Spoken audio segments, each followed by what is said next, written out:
So the other day, I went out and bought this car. It was offered to me. It was one of my neighbor's cars. His kid was driving it and the tire fell off while he was going down the highway. Not really sure what happened, but it's missing a stud and all the lug nuts were gone, so I think it was just a combination of a whole bunch of crap all happening at once. So I do not think we'll be derbying this car. The reason is aluminum spindles, aluminum subframe, aluminum spindles. I'm not going to get rid of it just yet. You know what? I love having cars around like this as pusher cars because they have the weight and they have the power. I was kind of hoping for a 3.1 underneath the hood, but a little disappointed when I seen the 3.8. But you know what? It's still a powerhouse. It still moves vehicles. I been kind of pushing and pulling stuff like crazy with it. But I'm not exactly sure what I'm going to do with it. If I derby it, it's going to take so much work. And around me, this is actually a large car. I'm not sure if this is a W body. I'm pretty sure this is a W body. It's just a newer W body. So the frame's not as good. The suspension is not as good. A whole bunch of parts are not as good as the old Luminas and Monte Carlos. But the old W bodies, basically. But you know what? We got it. I got it for a good price. I've already been ripping it around, and I found like $8 and change in it, so I was pretty happy about the change aspect. But yeah, honestly, all we've been using this thing for is we have a chain hooked up to the spoiler, and we've been pushing and pulling cars around my property. And one of the cars we pushed and pulled last night was Steven's car from Aurelia. And I was looking at the car and I thought the frame was super bad and I wasn't going to be able to straighten it. It was like kinked out hard, but as you can see, the car is no longer sitting in here. I've already got it pushed into the shop with that thing. So it had a broken tie rod, a broken axle, and the passenger frame was way out of whack. But the driver frame was straight, and that's the side that the axle broke and the tie rod broke. So we've got it in here now. I put the the frame puller away yesterday, but as you can see, I had to cut a lot away. And I got this thing pretty straight. This here was almost 8 inches away. But I want to show you some cool things that I found out about this car. It's not going to come up very nice because I didn't push it in far enough. So this side here has a broken tie rod and a broken axle. But this side has a bent tie rod and an okay strut. Watch this wheel bearing. Now you guys are going to say that disc is just moving, but look at the center hub. Look at the back of the axle. So I'm not sure what happened there. Maybe this nut came loose. I'm not 100% sure. But I think I may have figured out why this side keeps breaking axles. Let me go get a battery for you here. I've been spray painting my batteries red that are broken. So I can't put them on the impact because they vibrate too much, but I can put them on lights.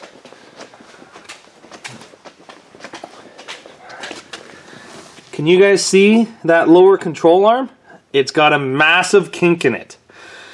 So what I'm thinking is that every Solera is going to now run Camry control arms, because there's a difference between Solera control arms and Camry control arms.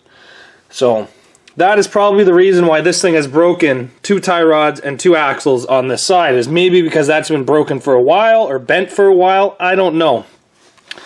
But as you can see, this tie rod was a clean break, and it didn't break easily. It actually like sheared right off.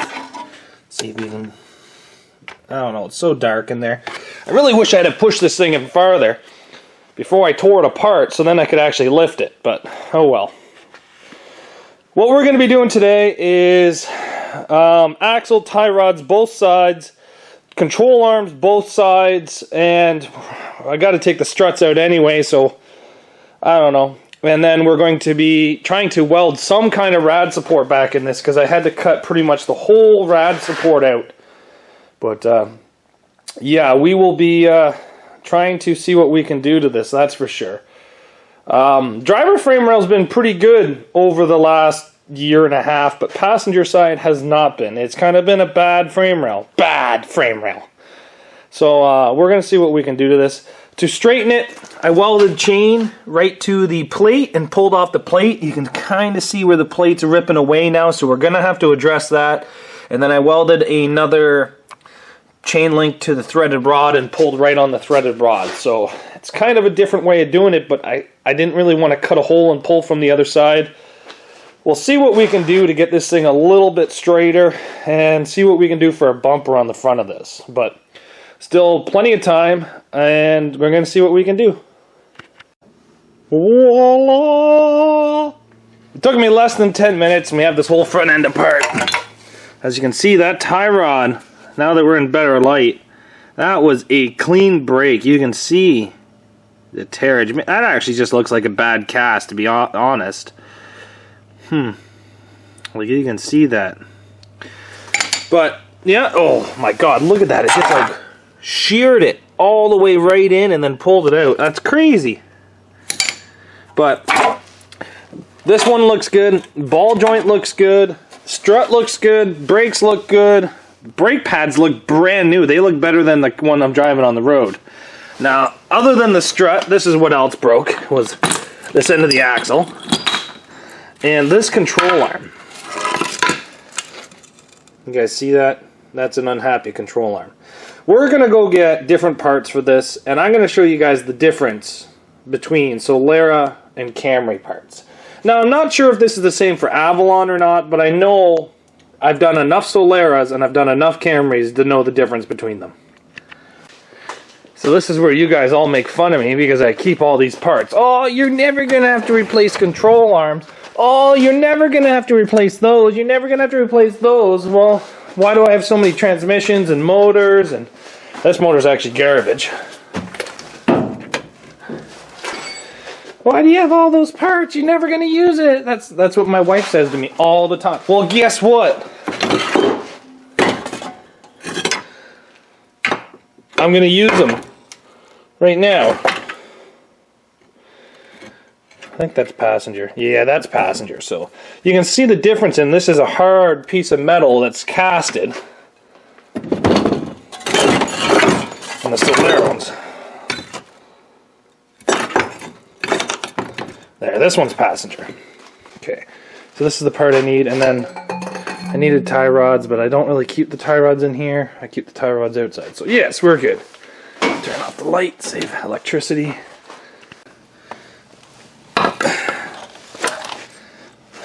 There, do you guys see the difference? So Soleras are actually about 5 pounds lighter. They are 2 pieces of steel stamped. Now these are hefty pieces of steel, but they're stamped together and they kind of go together like that. This is Camry. Camry is a one big piece of cast.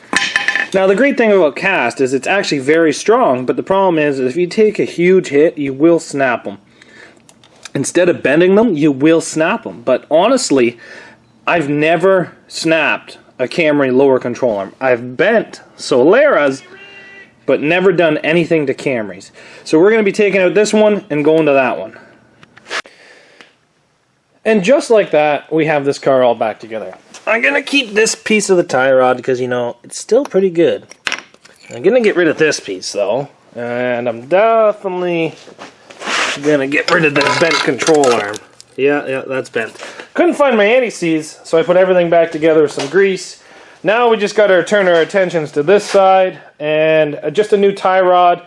We're going to check the axle because of the play in the bearing, and we're going to check the bearing out. And then we're going to put it all back together and put a tire on. And then I can maybe push it back farther so I can actually get it on the hoist because somebody was stupid and didn't push it in far enough. But yeah, we'll get this going and tear this side down and fix her up. And then I might start the welding today, but I'm not 100% sure on that. I just might start at the back. Still waiting on the rules, but I know that I need the trailing arms fixed back here. Yeah. Just a bit. So that has to be fixed, and this side over here, trailing arm is bent, and maybe some tire clearances. So anyway, lots to do. Let's go through out these pieces. And just like that, we have ourselves a Toyota that can now hopefully start up and move. Passenger side, just the bent tie rod.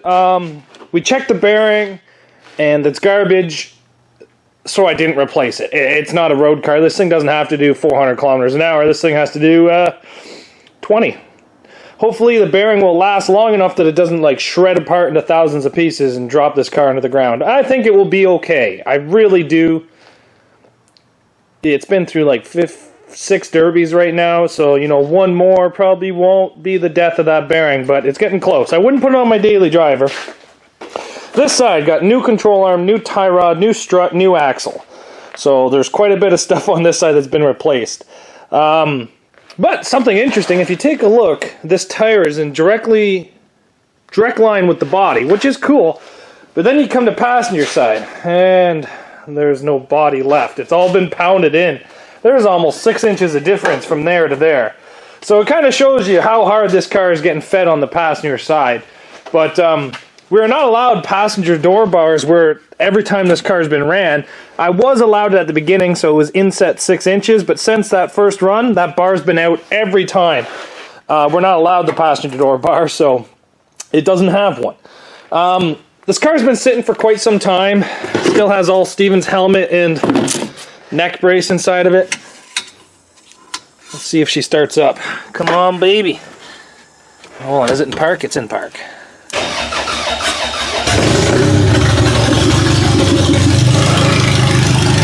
That was pretty good.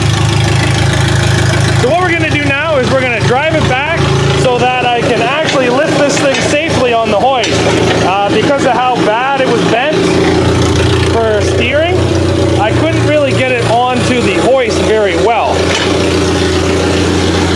But now that it runs and drives, well, hopefully runs and drives. It runs. Let's see if it drives. We're going to see. Come on, will you back up? Oh, bud, she's moving.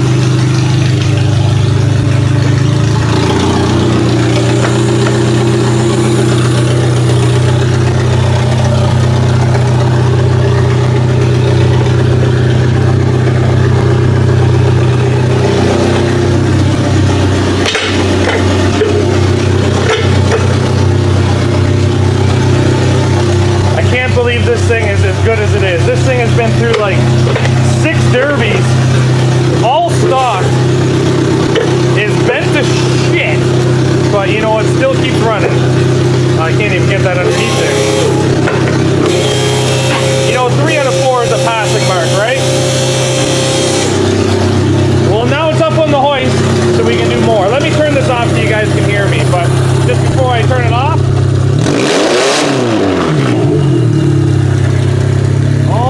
crap, maybe I shouldn't have done that.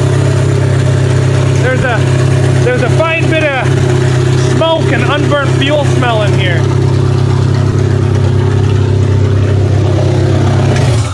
Oh God. What kind of fuel does this car have in it? That's definitely mixed fuel. Set her down on the safeties. But overall, that's not really that bad. It's kind of all back together now, and yeah, still clearance. There's clearance there, Clarence. So I left the Solera arm on this side because it wasn't bent. If this was a fresh car and I was bringing it to a big money show, I'd change it. But because the car's been ran so much, it's not really worth my time to try to change it. You pull that out, you could probably make it so it never goes back in. So I'm just going to leave it. But no. Oh, this wheel bearing's gone too. Oh God, look how bad these wheel bearings are. Wiggle, wiggle, wiggle, wiggle. But front end's all back together. The car drives again, which is nice. It's suffered 2 broken axles and 3 bent and broken tie rods in its career. Hopefully that is the end for the axles. But make sure you guys come back tomorrow. We'll be tearing apart this back end. That's okay, I think. We're just going to leave that. We're not going to even mess around with that. But there's plenty of other things we can do. I'm going to try to pull the frame away from the tires a bit. I'm going to fix the trailing arm issues. And you guys can see how I do all this. Oh, is that spring broken? Yeah, the spring is there. There's the rear, the bottom peg, the bottom where the spring sits, and the spring's broken. It's jammed right up in there. Holy jeez, maybe I'll throw some weld right there just to stop it from moving. I don't know. But make sure you guys come back tomorrow and we'll start working on the back of this car. Take care, guys. We'll see you back here tomorrow. And look at all that smoke. It smells like two-stroke. Still smells like two-stroke. Take care, guys.